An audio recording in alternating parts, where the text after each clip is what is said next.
남아시아 국경 분쟁이 다시 거칠어지는 가운데 인도군이 한국산 K9 자주포를 약 1조 원 규모로 추가 도입하는 방안을 본격적으로 추진하고 있습니다. 특히 인도와 파키스탄 간 무력 충돌 가능성이 다시 부각되면서 이번 결정은 단순한 전력 확충을 넘어 전략적 의미를 갖는 선택으로 평가됩니다.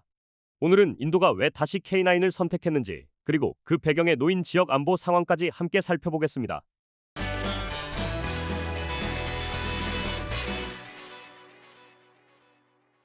올해 인도와 파키스탄 간의 분쟁이 재조명되었습니다. 지난 5월 카슈미르 고지대는 다시 한번 남아시아에서 가장 위험한 분쟁지로 변했습니다. 인도와 파키스탄의 포병전이 연일 이어지던 가운데 전황을 단숨에 뒤흔든 사건이 등장했습니다. 인도군이 운용하는 한국산 K9 바즈라가 실전에서 압도적인 성능을 드러냈다는 평가가 나오기 시작한 겁니다. 파키스탄군이 중국산 SH-15 자주포를 대량 배치하며 화력 우위를 노렸지만 실제 충돌에서는 정반대의 결과가 나타났다는 분석이 잇따랐습니다.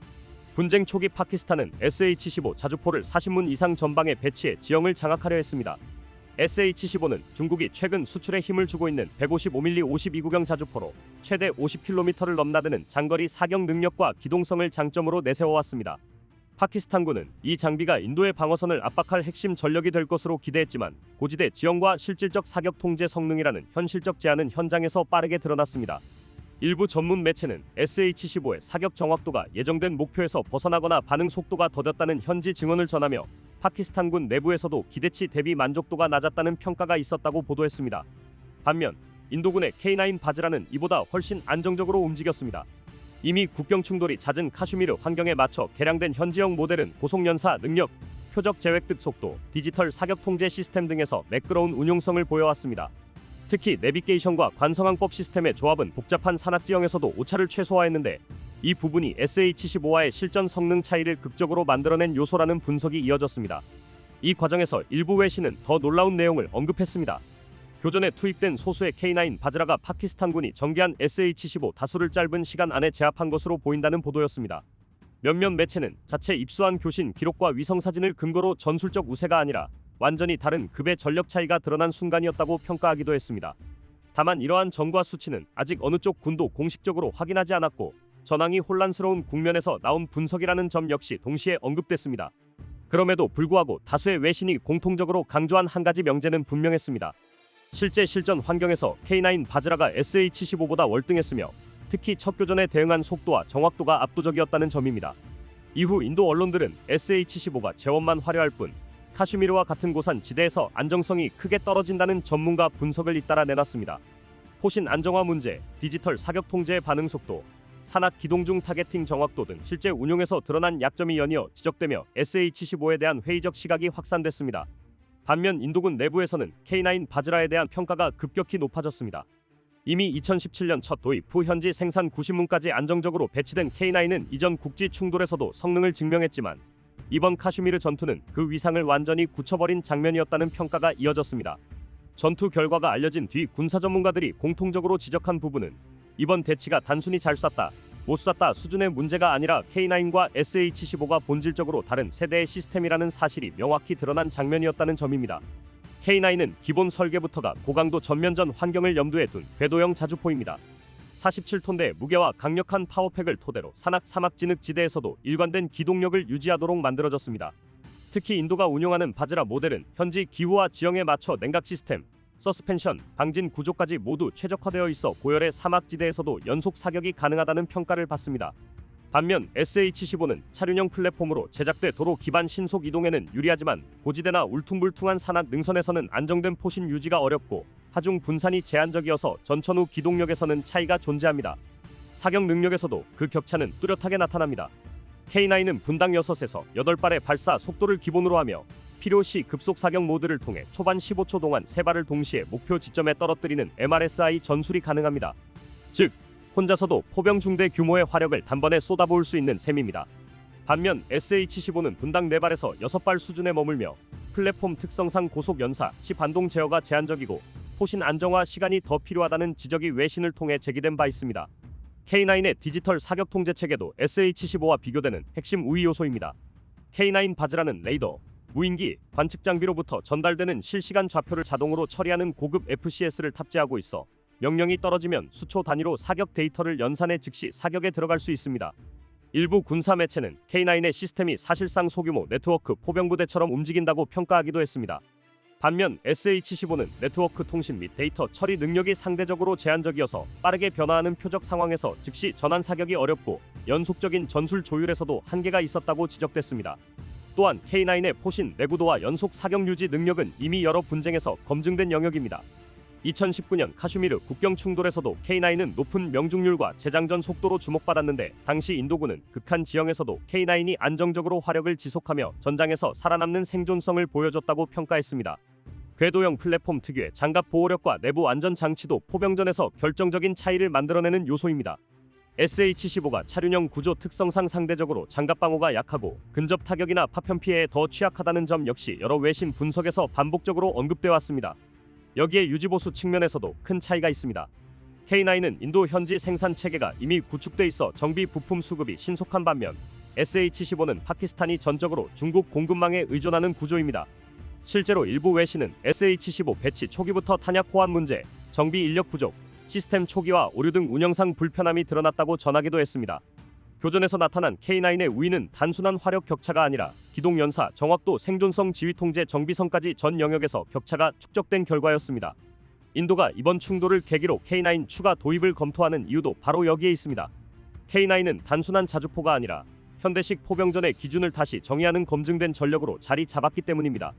결국 카슈미르 전선에서 K9 바즈라가 보여준 압도적인 성능은 인도군 내부의 평가 체계를 완전히 바꿔놓았습니다. 단순한 장비 우수성을 넘어 실제 전장에서 작전의 흐름을 결정짓는 게임 체인저로 작동했다는 인식이 자리 잡은 것입니다. 그 여파는 곧바로 인도 정부와 국방부의 중기 전력 계획에 반영됐고 결국 인도는 K9 추가 전력 확보를 본격적으로 추진하는 단계로 넘어갔습니다. 최근 인도 방산 시장의 움직임을 살펴보면 이러한 변화가 더욱 선명하게 드러납니다. 하나그룹 전체에서 방위산업이 차세대 성장 동력으로 자리 잡은 가운데 인도가 추진 중인 K9 2차 도입 사업이 1조 원 규모로 급물살을 타고 있는 것으로 확인됐습니다. 업계에 따르면 손재일 하나에어로스페이스 하나시스템 대표를 비롯한 주요 경영진은 지난해 연말 인도를 직접 방문해 협상 막바지 단계를 조율했으며 양측의 대화는 전반적으로 긍정적인 방향으로 진전되고 있다고 전해졌습니다. 인도는 최근 방산 정책의 핵심을 자국 우선 생산으로 재정비하고 있어 기존처럼 완제품 도입보다는 현지 생산 비중을 크게 늘리는 방향을 선호하고 있습니다.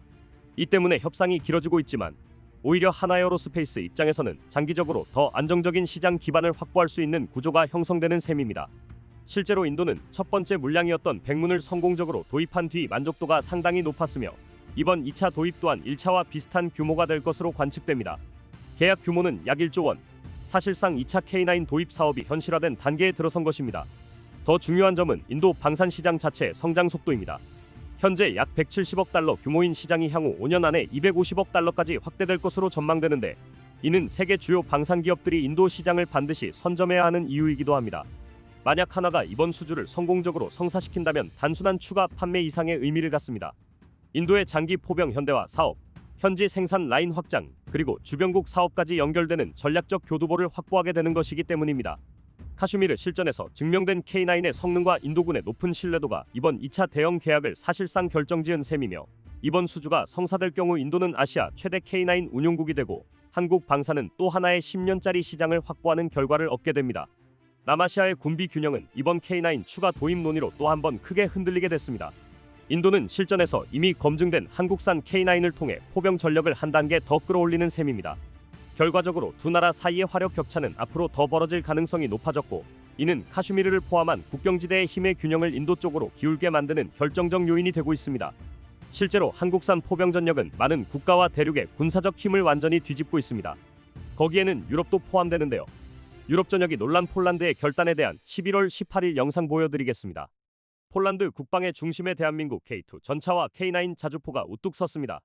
K2 전차 180대를 모두 인도받은 폴란드는 한국과 다음 계약을 맺겠다고 확정적인 공표를 하였고 이 사실은 유럽 전역에서 화제되었습니다. 오늘은 폴란드가 미국 에이브람스를 뒷전으로 두고 한국 K2 전차를 극찬하는 이유와 이번에 확정된 3차 계약이 어떻게 진행되는지에 대해 알려드리겠습니다.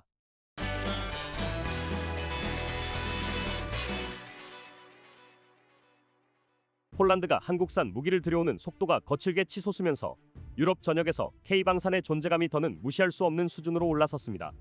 이미 200문을 돌파한 K9 자주포는 폴란드 전력의 핵심 주축으로 자리 잡았고 단순 배치를 넘어 러시아와의 분쟁 위험이 상존하는 국경 인근 최전방에까지 전진 배치되며 그 위력을 입증하고 있습니다.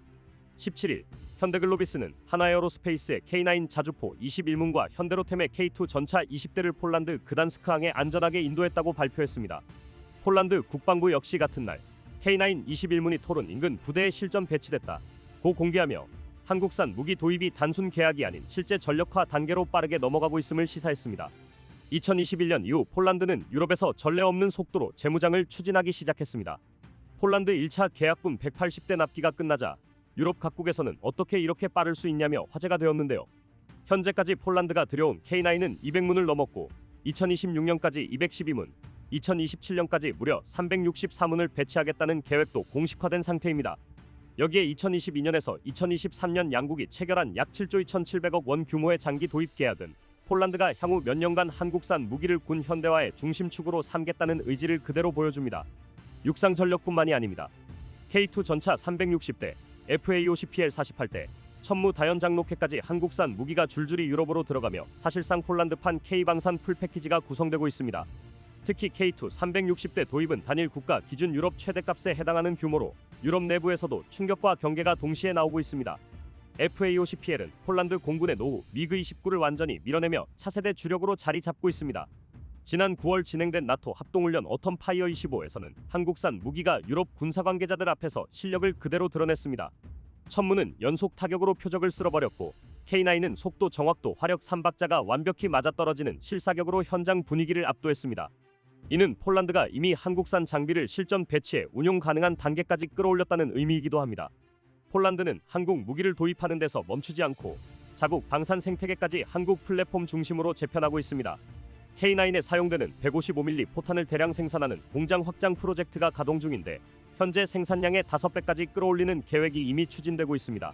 사실상 폴란드판 한국식 자주포 체계가 구축되는 셈입니다. 한국 기업들도 현지화에 적극 나서고 있습니다.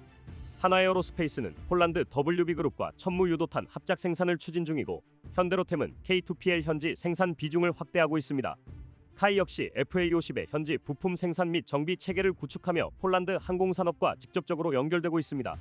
하지만 한국산 무기의 유럽 확장세가 가파를수록 견제의 강도도 높아지고 있습니다. 이유는 무기 공동조달 대출을 제3국에도 제한적으로 허용했지만 조건상 한국이 실질적인 혜택을 받기는 쉽지 않다는 평가가 나옵니다. 유럽 내부에서는 이미 한국산 무기가 너무 빨리 유럽 시장을 잠식한다는 불편한 기류가 감지되고 있습니다. 업계 관계자들은 폴란드가 K9, K2, FA50 천무까지 전방위로 도입하면서 한국산 무기의 유럽 진출 속도가 폭발적으로 빨라졌다며 이 흐름이 지속될수록 이후발 견제는 더욱 노골적으로 강화될 것이라고 분석합니다.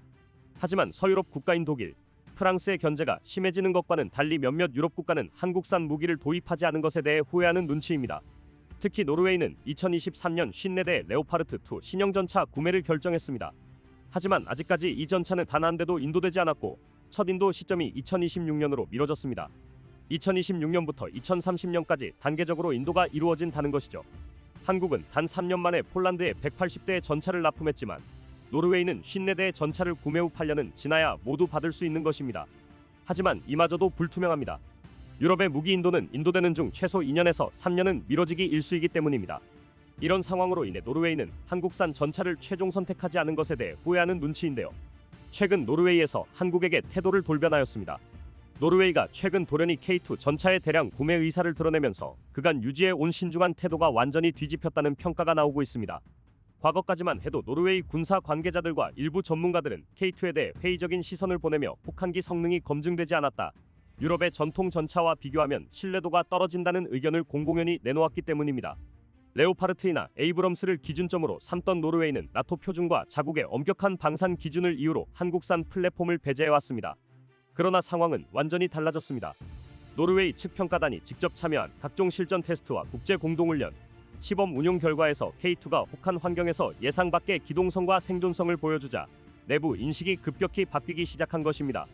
한국이 산악지형과 북부 알랭 환경을 대비해 개발한 고엔트로피 합금 기반의 내구 구조, 첨단 디지털 전투관리 체계, 기동 중 안정 사격을 가능하게 하는 서스펜션 기술 등이 종합적 신뢰성을 입증하면서 새로운 대안으로 자리매김했습니다.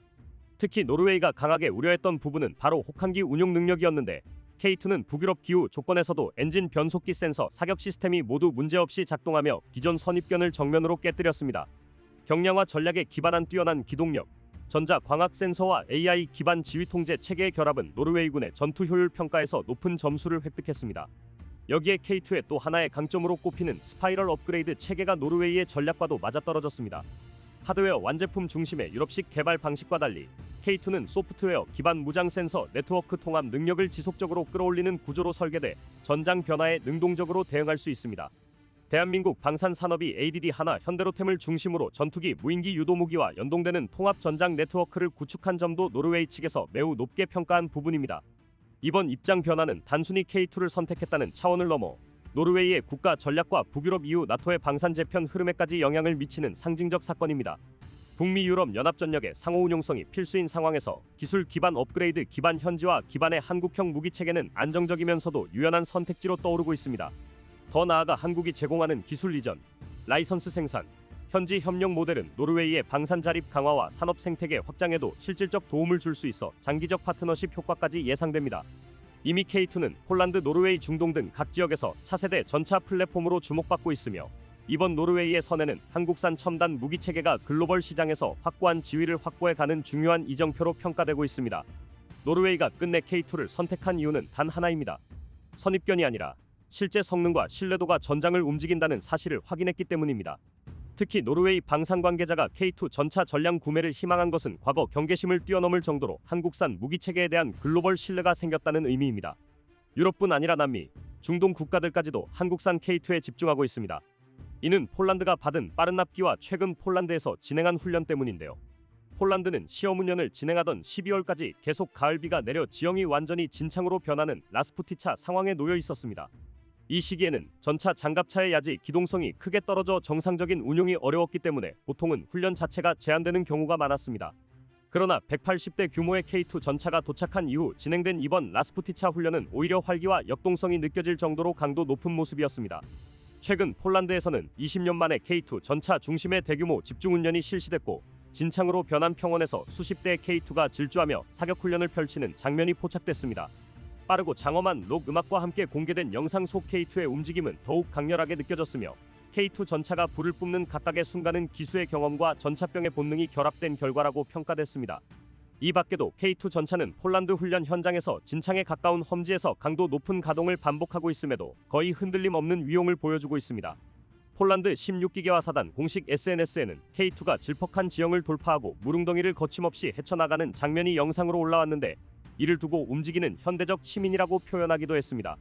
이어 K2 전차는 어떤 강도와 정밀도, 현대 기술이 무엇인지 보여준다고 극찬했습니다. 폴란드 16사단 산악 기갑여단도 K2 중심의 집중훈련 영상을 공개했는데 산악 지형과 진흙탕 지형에서 K2가 힘차게 돌파하며 기동하는 역동적인 모습이 확인됐습니다. 훈련에 참여한 전차병들이 궤도를 몰고 돌진하는 사진도 함께 공개됐으며 여단 측은 집중훈련을 마친 뒤 전차를 정비해 다시 완전한 작전 준비 태세로 복귀했다고 밝혔습니다. 또한 폴란드는 올해 8월 K2 전차 180대를 추가로 계약했고 이 중 일부는 폴란드 현지에서 K2PL 캐터필러 버전으로 생산될 예정이라고 발표했습니다. 이미 180대를 도입한 폴란드는 이를 포함해 총 1000대 규모의 K2 전차 전력을 갖출 계획입니다. 이 때문에 폴란드에서는 향후 현지에서 생산될 K2PL과 부품 정비 능력에 대한 기대가 크게 높아지고 있습니다. 특히 폴란드 군사 전문 매체 디펜스24는 최근 K2PL 프로그램과 현지 생산 전망을 집중적으로 다루며 관심을 드러냈습니다. 현대로템과 부마르 와뱅디 기계 공장 엔지니어들의 협업을 기대하는 한편 한국산 전차의 빠른 인도를 극찬하며 다음 전차들의 현지 생산이 빠르게 이루어질 수 있는 환경이 갖추어지고 있다는 점을 보도했습니다. 폴란드는 K2 전차 1000대를 보유하며 현재 생산을 통해 국내 보급과 유럽 수출의 교두보로서의 역할을 톡톡히 하게 되었습니다. 또한 폴란드 국민들은 대한민국을 굉장히 신뢰하고 있으며 향후 한국산 무기 구입에 대해서도 긍정적인 입장을 보이고 있습니다. 첨단 기술력, 군사적 실효성, 비용 효율성뿐만 아니라 빠른 납기 능력까지 종합한 K2 전차는 이제 한국 방산 성장과 세계 경쟁력의 상징이 되어가고 있습니다.